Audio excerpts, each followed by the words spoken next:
Sebut saja namanya Pak Rusdi ya. Pak Rusdi ini menceritakan bagaimana kisah tentang anaknya yang meninggal di depan restoran. Ya seperti warung makan ya. Sebuah kejadian yang bisa dikatakan sangat membuat keluarga dari Pak Rusdi ini sangat berduka. Karena anak yang saat itu berusia sekitar 16 tahun, sudah duduk di kelas 2 SMA, harus mengalami sebuah musibah yang terkait dengan kecelakaan yang membuat anak itu meninggal dunia. Namun kecelakaan itu bisa dikatakan tidak wajar. Kenapa? Dia hanya jatuh, dan jatuhnya ini di bagian tubuh itu tidak ada yang luka seperti apa patah tulang, apa bagian kepala itu retak, apa itu tidak ada. Hanya lecet di bagian tangan sama bagian kaki. Ya mungkin itu wajar kalau orang itu jatuh ya tentunya akan lecet. Tapi kenapa anaknya Pak Rusdi ini bisa meninggal seketika di tempat itu? Dari apa yang dilakukan oleh Pak Rusdi yang kala itu mendengar kabar bahwa anaknya kecelakaan, tentunya sebuah kabar itu sangat membuat jantung seorang Pak Rusdi itu tidak percaya sampai keluarganya. Yang kabar itu dari teman sekolah anaknya yang memberikan kabar bahwa anaknya itu kecelakaan. Dia teriak-teriak datang itu, Pak Rusdi, Bu, Ibu tolong anak Ibu, anak Bapak. Dengan keadaan tergesa-gesa anak itu untuk cerita bahwa anaknya itu meninggal di tempat kecelakaan, itu tidak berani. Sampai ditanya sama Pak Rusdi, ada apa? Pak itu anak Bapak. Dan itu berkali-kali sampai singkatnya Pak Rusdi itu meminta sama itu menunjukkan di mana, di depan restoran Pak. Sampai di sana bareng istrinya yang naik motor. Tidak percaya anaknya udah tertutup dengan kain koran. Saat dibuka itu memang tidak ada sesuatu yang bisa dikatakan membuat anak itu meninggal. Itu mungkin wajarnya itu kan harus ada luka seperti kayak darah yang menetes di aspal. Itu tidak ada sama sekali. Benar-benar bersih kecuali yang lengan sama bagian kaki yang lecet. Sampai singkatnya keadaan anaknya yang saat itu ketika dibuka benar-benar itu adalah anaknya yang masih pakaiannya itu masih pakaian seragam sekolah. Istrinya Pak Rusdi jatuh pingsan. Sampai Pak Rusdi itu menangis di tengah-tengah jalan raya. Itu dia nangis. Yang tentunya siapapun anaknya meninggal dalam kecelakaan dan orang tua yang melihat, yang tentunya akan melakukan kesedihan di tempat itu juga. Yaitu dilakukan sama Pak Rusdi.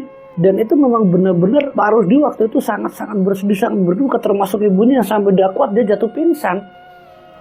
Sampai akhirnya apa yang membuat anak itu meninggal? Sempat ya dibawa oleh pihak kepolisian lewat laka lantas.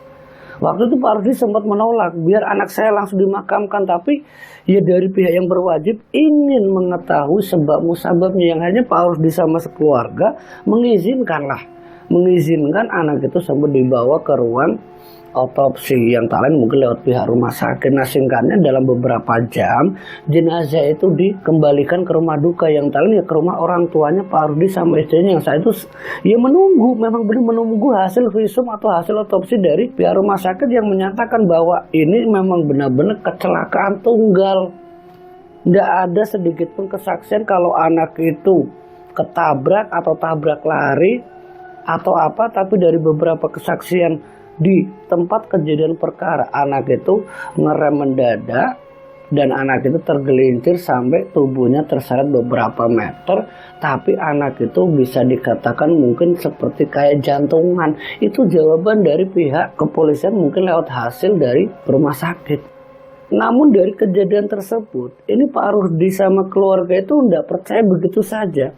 Dan dari apa yang dijelaskan dari pihak kepolisian tadi ya, itu Pak Rusdi waktu itu ya masih percaya saja lah. Intinya anak itu langsung dimakamkan. Setelah dimakamkan pada malam harinya tentunya kan ada yang namanya tahlilan. Nah di dalam tahlilan ini Pak Rusdi masih berpikir keras. Apa yang menyebabkan anakku itu meninggal sedangkan anakku tidak pernah punya riwayat penyakit jantung.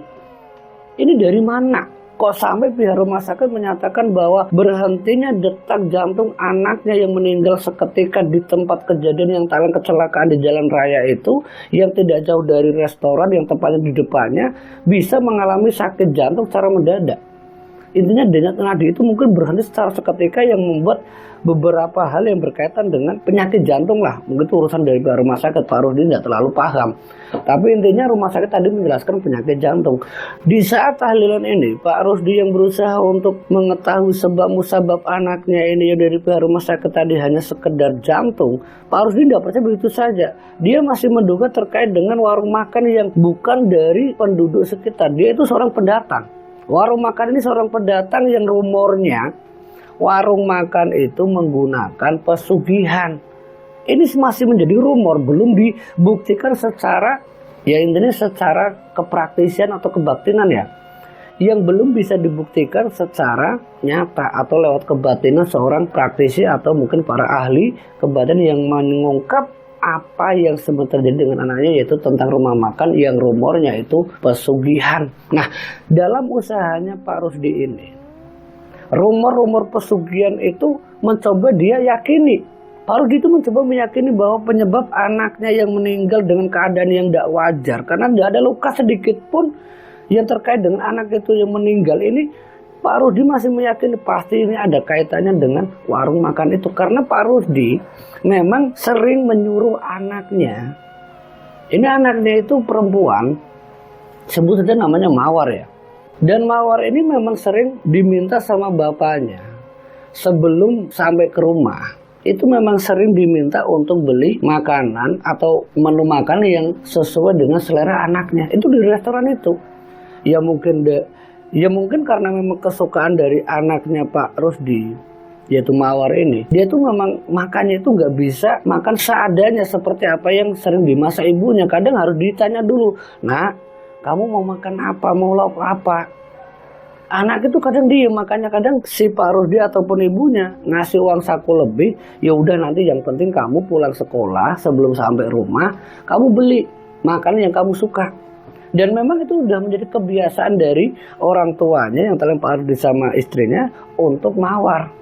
Dan bukan hanya sekali dua kali, kadang Mawar pun sering membelikan bapaknya atau ibunya dari restoran tersebut. Restoran itu berdiri kurang lebihnya ya mungkin belum ada setahun. Semenjak restoran itu ada, Mawar yang memang makannya agak susah ini ya, memang semenjak saat itu ya Mawar memang menjadi pelanggan tetap. Setiap pulang sekolah, ya memang nggak setiap hari sih.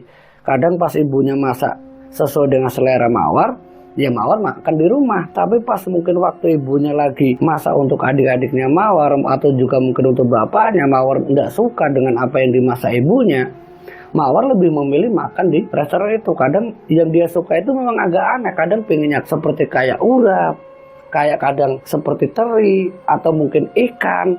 Ini kadang tidak pas dengan adik-adiknya atau ibunya. Dan memang kalau Mawar ini kalau makan tidak pas, ya dia malah lebih memilih tidak makan. Yang dikhawatirkan ibu dan bapaknya kan nanti kalau Mawar jatuh sakit. Ini kenapa Mawar bisa dikatakan menjadi pelanggan tetap di restoran tersebut. Nah, restoran itu sebut saja ini pemiliknya ya. Ya sebut saja itu namanya Pak Tom, itu pemilik restoran tersebut. Yang rumornya itu kan rumornya pesugihan. Namun waktu itu Mawar yang memang sehari ya kadang seminggu 3 kali itu mampir di rumah makan itu, ketika Pak Rusdi mendengar rumor pesugihan itu antara percaya atau tidak. Karena apa iya sih pesugihan itu ada, penglaris itu ada, tumbal itu ada. Mungkin dari sifat tidak percayanya seorang Pak Rusdi ini sampai akhirnya terjadi pada anaknya secara nyata, anaknya meninggal dengan keadaan tidak wajar. Baru yang namanya Pak Rusdi itu sadar bahwa tumbal itu nyata adanya. Itu terjadi setelah anak itu meninggal, setelah kurang lebihnya beberapa hari semenjak anak itu dimakamkan di Mawar ini ya. Pak Rusdi ini sama istrinya itu sering didatangi Mawar, sering kedatangan dalam keadaan nangis secara nyata lewat mata terbuka, bukan lewat mimpi. Lewat nyata itu ibunya sering lihat Mawar sering di depan kamar nangis sendiri, ibu, dan itu yang sering didengar ibunya. Termasuk dia kadang duduk sendiri, sampai kadang ibunya itu mungkin bahasa kayak halusinasi atau mungkin kebayang sama anaknya yang meninggal secara mendadak kayak gitu. Yang kadang Pak Rusdi menduga kalau udah bu jangan terlalu ngelamun, jangan terlalu berpikir tentang Mawar udah meninggal, ikhlasin bu. Tapi ibunya ini berkata sama bapaknya waktu itu Pak Rusdi, Itu bukan halusinasi Pak, aku ngelihat sendiri Mawar di kamar. Mawar nangis Pak, Mawar manggil-manggil ibu. Dan disitulah Pak Rusdi semakin yakin bahwa anaknya itu memang benar-benar datang. Sampai mungkin tepatnya 5 hari semenjak Mawar meninggal, Pak Rusdi juga hanya ngelihat Mawar. Ngelihat itu di saat ditahlili ya, didoakan secara berjamaah itu berdiri di depan pintu. Dan itu disaksikan bukan hanya Pak Rusdi, tapi beberapa warga yang diundang untuk ngaji, yang sempat membuat geger di lingkungan tempat tinggal Pak Rusdi. Kalau Mawar meninggal itu udah tenang, dia gentayangan karena meninggalnya kecelakaan. Yang tentunya Pak Rusdi sebagai orang tua kan tidak terima. Anaknya dianggap meninggal gentayangan, menakut-nakuti warga. Ini yang membuat Pak Rusdi ya mau tidak mau setelah 7 hari, bagaimana caranya agar anaknya ini bisa dikatakan meninggal dengan tenang. Memang tidak mungkin sosok orang yang sudah meninggal itu muncul di dunia nyata. Mungkin itu korin atau sosok jin yang menyerupai anaknya. Nah, dari apa yang dialami oleh Pak Rusdi ini, tepatnya setelah 7 hari ini, Pak Rusdi memang benar-benar melakukan sebuah penelusuran, sebuah usaha yang terkait dengan kejadian yang menimpa anaknya yang meninggal secara mendadak yang dirasa janggal. Nah, usahanya Pak Rusdi ini ya memang bukan hanya satu tempat saja yang dia datangi, lewat beberapa praktisi. Nah, salah satunya ini ya sebut saja namanya Pak Ali ya. Dia seorang kiai yang memimpin tahlilan itu, yang waktu itu juga ngelihat anaknya itu berdiri di depan pintu. Sempat ditanya sama Pak Rusdi sama istrinya juga, Pak Kiai, Pak Ali, tolong beri kami petunjuk. Apakah benar anakku itu meninggal gentayangan Pak? Arwahnya itu udah tenang. Pak Ali menjelaskan, Pak, kalau anaknya jenengan itu sebenarnya ya sudah meninggal, dan tentunya roh yang meninggal itu ada di alam barzah. Nah, terkait dengan anaknya Bapak yang kemarin aku lihat, yang beberapa warga melihat termasuk jenengan sekeluarga ngelihat, mungkin itu korin atau jin yang menyerupai, kata ibunya atau istrinya Pak Rusdi ini. Tapi Pak Kiai, apa benar sih Pak Kiai kalau anakku itu meninggal karena ditumbalkan? Pak Kiai itu sempat terdiam. Pak Ali, seorang kiai yang bisa dikatakan punya kelebihan halal gaib ini, sempat terdiam sejenak sembari menundukkan kepala. Dan dia langsung berkata sama Pak Ali, dan Pak Ali pun langsung mengatakan atau menjawab sama Pak Rusdi dan istrinya, Pak Rusdi, Ibu, soal tumbal atau orang yang meninggalkan ditumbalkan, itu semua bisa terjadi ya dikarenakan beberapa hal. Yang pertama, mungkin karena batal haram yang sering dia makan. Itu yang pertama. Yang kedua, kalau memang terkait dengan tumbal, tentunya ada ciri-cirinya Pak. Ada ciri-cirinya orang yang akan ditumbalkan itu sebelumnya pasti mengalami hal-hal yang tak wajar. Yang pertama sering murung. Yang kedua, anak itu sering sendiri. Yang ketiganya, secara mendadak orang itu bisa melihat hal gaib yang sebelumnya orang itu tidak tirakat atau usaha agar mata batinnya kebuka. Dan itu memang secara mendadak orang itu, orang yang akan ditumbalkan itu pasti bisa melihat hal gaib. Dan yang keempatnya, setelah melihat hal gaib itu Pak Rusdi, ya Bu ya saya jelaskan, orang atau anaknya Bapak itu pasti ketakutan. Dan anak itu ngegonya tidak jelas. Maksudnya ngegonya tidak jelas itu pasti bilang sesuatu yang terkait dengan apa yang dia lihat. Dan apa yang disampaikan Pak Ali ini ternyata itu benar-benar dialami oleh Mawar, anaknya Pak Rusdi, karena istrinya Pak Rusdi.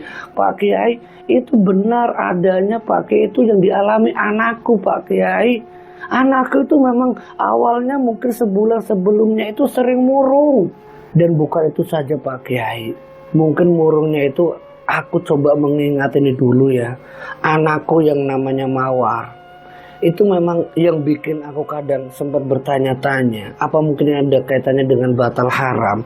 Soalnya Mawar kalau saya kasih uang saku berapa, dia kok sering bawa bungkusan nasinya itu kadang lebih dari apa yang saya berikan uang sakunya. Apa dari situ Pak Kiai? Yaitu bisa jadi Bu, Itu jawaban dari Pak Ali. Karena dari apa yang diceritakan oleh istrinya Pak Rusdi ke Pak Ali, termasuk Pak Rusdi juga menjelaskan ke Pak Ali, benar itu Pak Ali, Pak Kiai. Kalau anakku dulu itu memang sering pulang itu bawa nasi bungkus itu kadang untuk saya, untuk istri saya. Nah terus apakah saya juga termasuk makan batal haram Pak Kiai? Wallahu alam ya Pak Rusdi. Tapi semoga saja ini tidak terjadi sama sampean. Tapi yang pasti ada yang dituju. Dan itu yang sudah terjadi kan anaknya sampean, Mawar. Itu awalnya memang dari nasi bungkus yang secara pribadi diberikan oleh si pemilik atau si pelaku. Dan mungkin itu caranya dia lewat memberi sesuatu yang tujuannya ya memang agar dia memudahkan untuk mencari tumbal. Dan itu yang dijelaskan ke Pak Rusdi. Dan Pak Rusdi juga menambahkan lagi ke Pak Ali ini. Pak Ali, ya memang sih semenjak anakku itu dulu sering dikasih nasi bungkus, kadang bawa 2, bawa 3. Mungkin pada awalnya ya saya ngerasa anakku itu kan menjadi pelanggan tetap Pak Kiai. Karena memang seminggu 3 kali ya saya tidak berpikir yang aneh-aneh. Dan tentang rumor pesugihan pun saya waktu itu tidak peduli loh. Bener-bener tidak peduli, tidak percaya. Tapi memang apa yang diceritakan istriku ini, apa yang barusan jenengan jelaskan tadi, itu benar-benar dialami anakku. Karena sebulan sebelumnya anakku murung, seminggunya itu dia sering diam di rumah. Yang ngertinya saya, dia belajar. Tapi kok semenjak dia sering di kamar sendiri, dia ndak mau komunikasi sama ibu bapaknya, ya kalau misalkan dipanggil juga kadang seperti kayak telat jawabnya. Itu udah berkali-kali Pak Kiai, sampai mungkin di minggu ketiga ya Pak Kiai.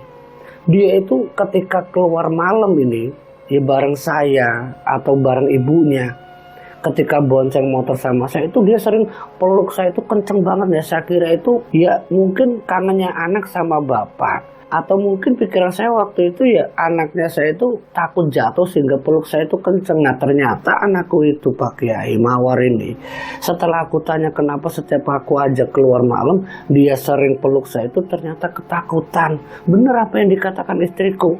Kalau Mawar itu ketakutan tiap malam, bahkan sepulangnya itu juga kadang dia cerita, Pak tadi di jalan aku ngelihat pocong Pak, tadi di jalan aku ngelihat kuntilanak Pak, bahkan aku ngelihat genderuwo Pak. Nah waktu itu aku tidak percaya bagaimana dia bisa ngelihat hal gaib, sedangkan Mawar tidak pernah belajar gaib. Sedangkan sholatnya saja itu ya kadang-kadang Pak Kiai, kalau misalkan tidak disuruh juga kadang tidak sholat. Itu anakku. Jadi apakah itu sebagian dari ciri orang yang akan ditunggalkan Pak Kiai? Ya seperti apa yang sudah aku jelaskan kayak tadi Pak Rusdi. Nah terus apakah setiap malam dia menjerit ketakutan atau ketakutan sendiri? Benar Pak Kiai, istriku yang sering menyaksikan. Karena memang aku kadang setiap malam ya ngojek Pak Kiai. Kadang ya dipanggil teman ikut lembur, karena memang pekerjaan saya itu seringnya ya malam hari. Kadang berangkat jam 10, kadang pulangnya jam 3 atau jam 4 pagi sebelum subuh. Ya karena memang saya ini tukang ojek Pak Kiai. Jadi saya tidak terlalu paham dengan keadaan anak saya waktu itu. Dan Pak Rusdi ini juga ia menceritakan terkait dengan anaknya yang ketakutan.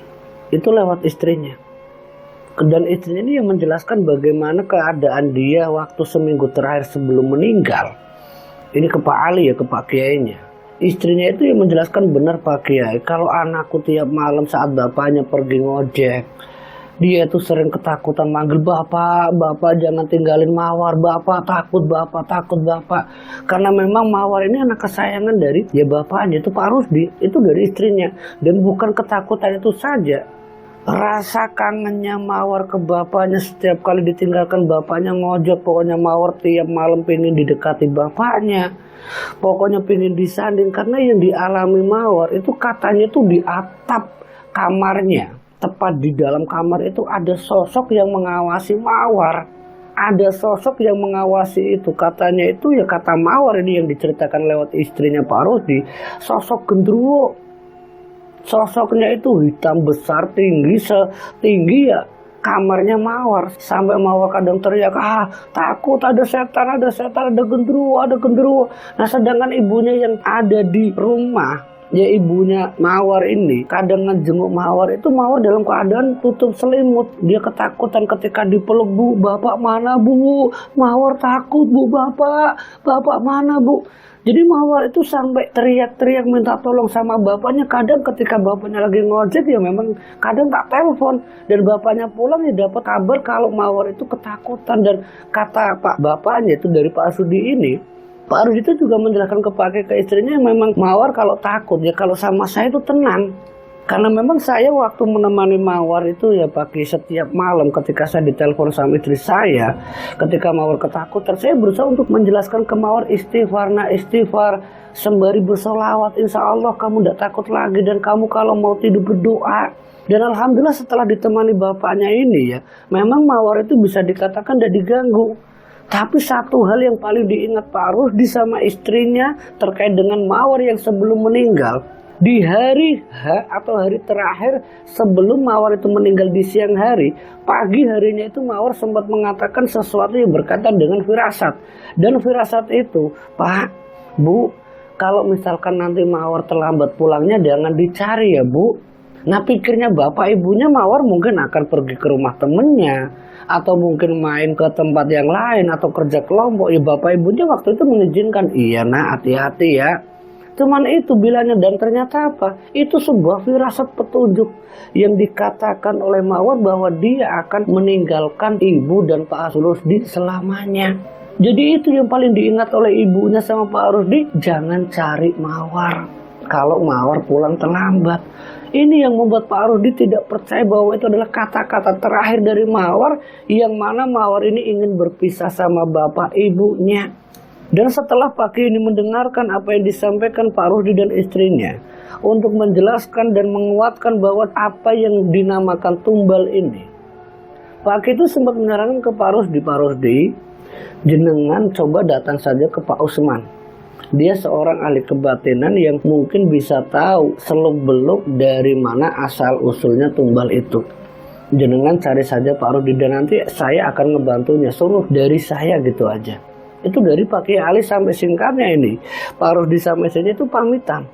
Dia pamitan sampai di rumah, dia sempat musyawarah sesaat. Setelah esok harinya datang ke rumahnya Pak Usman. Dan lewat Pak Usman itu, ya Pak Usman yang karena memang mendapat pesan dari Pak Kiai Ali itu langsung bergegas menemui Pak Ali, menemui Pak Kiai Ali ini. Ia bersama Pak Rusdi dan istrinya itu langsung menuju ke rumahnya Pak Rusdi. Jadi ada 4 orang yang penghuni rumah itu Pak Rusdi sama istrinya, termasuk Pak Kiai Ali dan Pak Usman. Ada 2 praktisi. Nah di saat di rumah itu Pak Usman ini sekitar mungkin jam 2 siang waktu itu, dia mencoba untuk melihat situasi rumah, terutama kamar dari Mawar. Nah di dalam kamarnya Mawar ini Pak Usman itu sempat meminta izin untuk masuk ke dalam kamarnya Mawar, dan diizinkan sama Pak Rusdi, "Monggo Pak Usman." Nah di dalam kamar itu Pak Usman itu sempat duduk bersilah ya. Dan setelah duduk bersilah ini sempat meminta izin untuk ambil air wudhu. Setelah ambil air wudhu dia duduk lagi bersilah, dan tidak berselang lama, mungkin sekitar setengah jam ya, dia sempat sholat terlebih dahulu.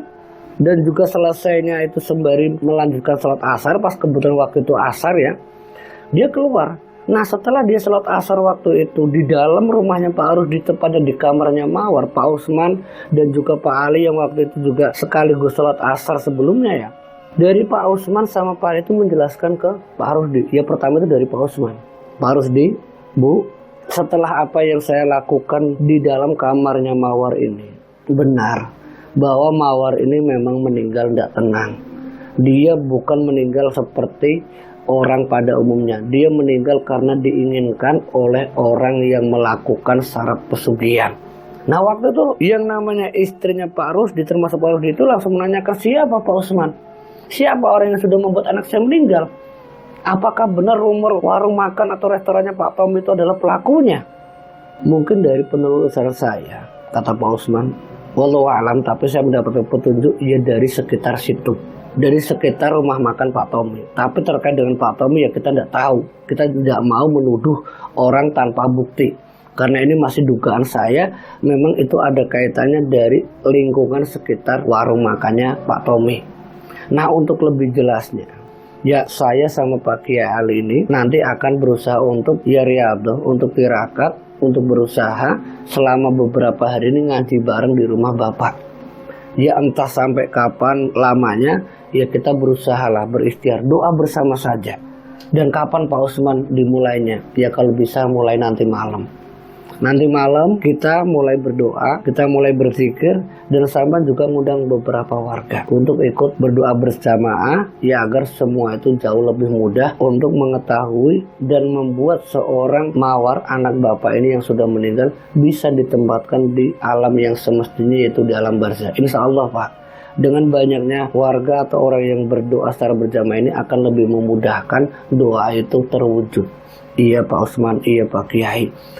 Dan saat itu Pak Usman sama Pak Ali sempat pamitan, dan pada waktu yang sudah disepakati tadi, ya seperti kayak ba'da Isya, habis Isya ini, Pak Rusdi mengundang beberapa warga untuk ikut berdoa. Ya mungkin tidak terlalu banyak, sekitar 15 lah, 15 orang yang diundang sama Pak Rusdi. Ya tidak seperti kayak tahlilan kemarin mungkin ada sekitar 40 atau 60 orang, tapi itu cuma 15. Dan dari 15 warga sekitar yang diundang itu sempat bertanya, Pak, bukankah kemarin udah tahlilan Pak? Ini ada apa lagi? Jenengan saya undang, pokoknya ya ikut berdoa ini atas usulan dari Pak Usman sama Pak Kiai. Dan sampai singkatnya ini para warga itu hanya menjelaskan bahwa apa ini ada kaitannya dengan anak Bapak yang meninggal di depan restorannya Pak Tommy, Pak Rusdi. Iya Pak, jadi tolong ya Pak, bantu saya, keluarga saya, agar anak saya tenang, agar anak saya tidak membuat warga sekitar itu ketakutan, karena kabarnya kan anak saya gentayangan. Iya ya Pak Rusdi, iya Pak Rusdi, saya bantu sebisa saya. Dan itu warga yang 15 tadi ternyata saat hari pertama 15, tapi hari kedua, hari ketiga sampai seminggu tepatnya itu hampir mungkin lebih dari 100 orang yang ikut berdoa di rumahnya Pak Rusdi sampai di halaman rumah. Bukan hanya di dalam ruangan tengah saja, bukan hanya di teras, tapi sampai di halaman. Sampai Pak Rusdi itu ya mungkin waktu itu merasa kewalahan karena harus ya menyuguh lah. Tapi dari beberapa warga itu sempat tidak sedikit pun meminta apapun dari Pak Rusdi. Pak Rusdi tidak usah repot-repot.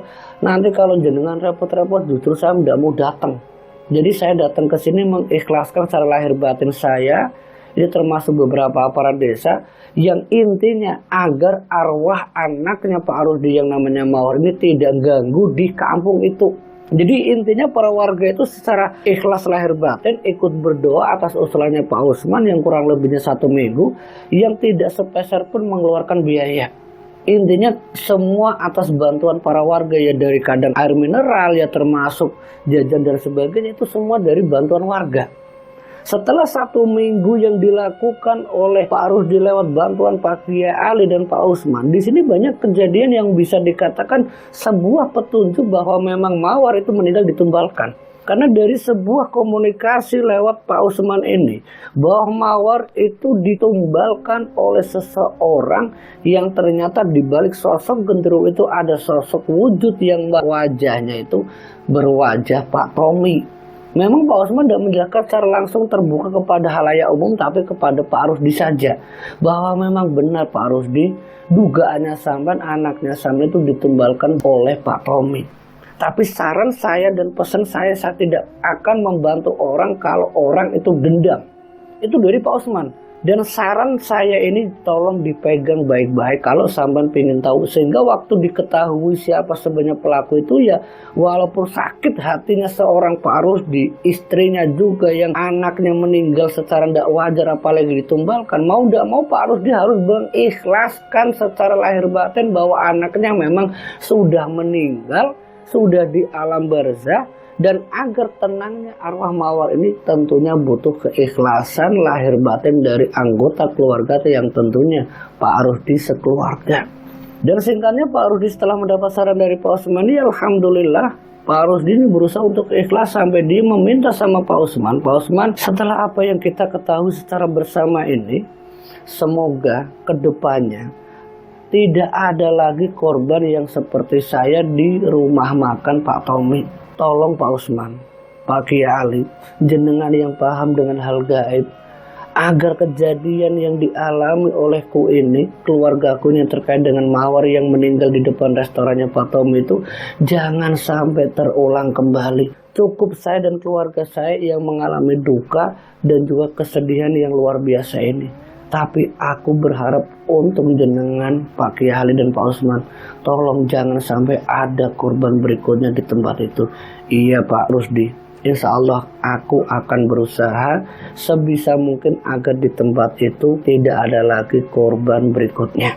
Dan setelah apa yang disampaikan Pak Rusdi dan juga Pak Usman tadi, kurang lebihnya ngaji ya secara berjamaah oleh para warga yang dipimpin oleh Pak Kiai Ali dan dibantu oleh Pak Kiai Usman yang lebih dari seminggu ini, sampai semuanya sudah tenang, yang intinya sosok arwah dari Mawar sudah tidak lagi gentayangan, sudah tidak lagi ganggu di area sekitar depannya Pak Tommy ataupun di sekitar rumah Pak Rusdi.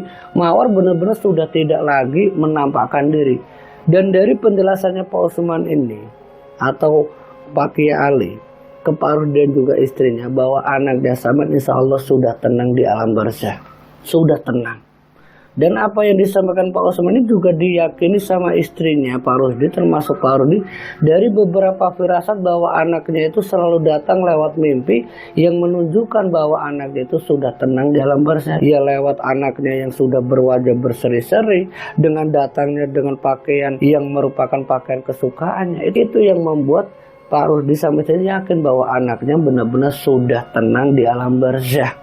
Nah singkatnya ini, mungkin waktu itu sekitar 40 hari semenjak anaknya Pak Rusdi itu meninggal, ya setengah bulan itu sempat didoakan berjamaah ini ya. Mungkin ada sekitar 20 harian setelah itu, semenjak Pak Rusdi itu udah ikhlas semuanya.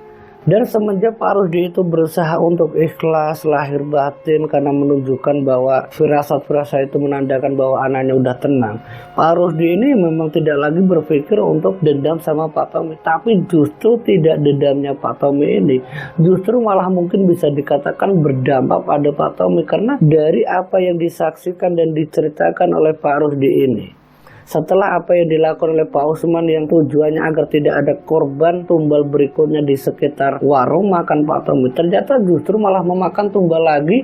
Dan tumbal itu ternyata siapa? Pak Tommy sendiri.